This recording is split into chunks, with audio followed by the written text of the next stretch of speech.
जय हिंद। आज बहुत खास बातचीत करने हम आपके समक्ष आए हैं और इतना खास बातचीत है कि अगर आपने मेरी बातों को अगर अपने दिल में बसा लिया तो आपके पास दर्जनों ज्वाइनिंग लेटर होगी। इसका मतलब है कि आप एक ज्वाइनिंग लेटर के मोहताज नहीं होंगे, आपके पास सरकारी नौकरी की दर्जनों ज्वाइनिंग लेटर होगी। बस एक छोटी सी कहावत है ना, अपनी मन की दशा बदलने से हम अपनी दुर्दशा को भी बदल सकते हैं। जिस प्रकार आपने देखा होगा कि हमारे समाज में जैसे ही सांप को देखते हैं लोग उस पे मारने के लिए एकदम इकट्ठे भीड़ उस पे टूट पड़ती है और उसको मारते हैं, और उसी भीड़ में से कोई आदमी उसके मुंह को और भी एकदम गंदी तरह से बेरहमी तरीके से पीट रहा होता है, कुचल रहा होता है।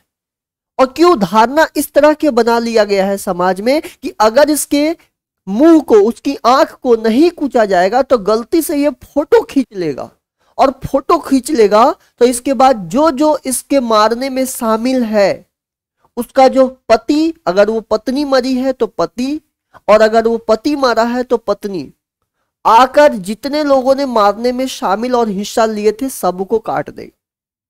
ये एक अवधारणा है। अब इसी तरह की अवधारणा बहुत सारे विद्यार्थी, स्टूडेंट अपने जीवन में बना लेते हैं। जैसे सपोज करिए कि किसी ने सरकारी तैयारी करना, सरकारी नौकरी की तैयारी करना प्रारंभ किया, शुरू किया। अभी उसको कुछ नहीं पता है, कुछ सिलेबस नहीं पता है, कुछ सब्जेक्ट के बारे में गहराई जानकारी नहीं है, बस उसने अभी स्टार्ट ही किया है। लेकिन पहले से ही उस तरह की जो अवधारणा है वो अपने मन में बैठा लेगा और कैसे सोचेगा, अगर नहीं हुआ तो, और इसी बात को बार बार रोटेट करेगा, अगर नहीं हुआ तो, और इसी बात को सोच के वो दुखी होते चला जाएगा और वो धीरे धीरे धीरे धीरे सरकारी नौकरी की तैयारी करने की रेस से बाहर हो रहा होता है, क्योंकि उसने इसी तरह की जो सांप वाली फीलिंग है ना, अपनी मन में अवधारणा बना के रखा है।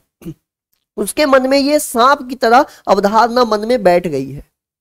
ऐसा भी तो हो सकता है कि अगर वो विद्यार्थी ये सोचे कि अगर हो जाएगा तो उसको मन में एक खुशी की लहर दौड़ जाएगी, मन में एक अलग ही खुशी दौड़ने लगेगा अगर हो जाएगा तो।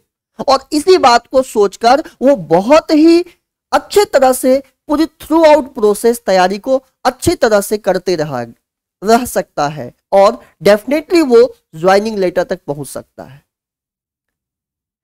केवल मन की आपकी दशा बदलनी है। आपको हमेशा यही सोचना, अगर हो जाएगा तो आप खुश रहेंगे, प्रसन्न रहेंगे और जोश उत्साह के साथ पढ़ाई करेंगे। आप लोग जैसे देखिए कैसे सोचते हैं, अभी तक आपको उसकी तो नंबर मिली नहीं, लेकिन फिर भी कभी ये सोचते हैं कि अगर नंबर नहीं मिला तो? नहीं सोचते हैं, विपरीत सोचते हैं, अगर नंबर मिल गया तो। और इसी चक्कर में, इसी बात को सोचकर कितना प्रसन्न रह लेते हैं। तो जब ये बात सोचकर प्रसन्न रह लेते हैं जो अभी तक उसकी नंबर नहीं मिला है, तो आप ये बात क्यों नहीं अपने अंदर लाते हैं कि अगर आपकी ज्वाइनिंग लेटर हो गई तो? और इस छोटी सी बात सोचने से आपकी पढ़ाई 10 गुना हो जाएगी। आप खुश होकर पढ़ने लगेंगे, सब्जेक्ट को इंटरेस्ट के साथ पढ़ने लगेंगे, और जब सब्जेक्ट के साथ आपकी दिल लग जाएगी तो डेफिनेटली आपके पास नौकरी की झड़ी लग जाएगी और ज्वाइनिंग लेटर दर्जनों मिलेंगे। बस इतनी सी जो बात मैंने बताया इसको समझ लीजिए। जय हिंद, जय भारत। फिर मिलेंगे किसी खास वीडियो में किसी खास बातचीत के साथ।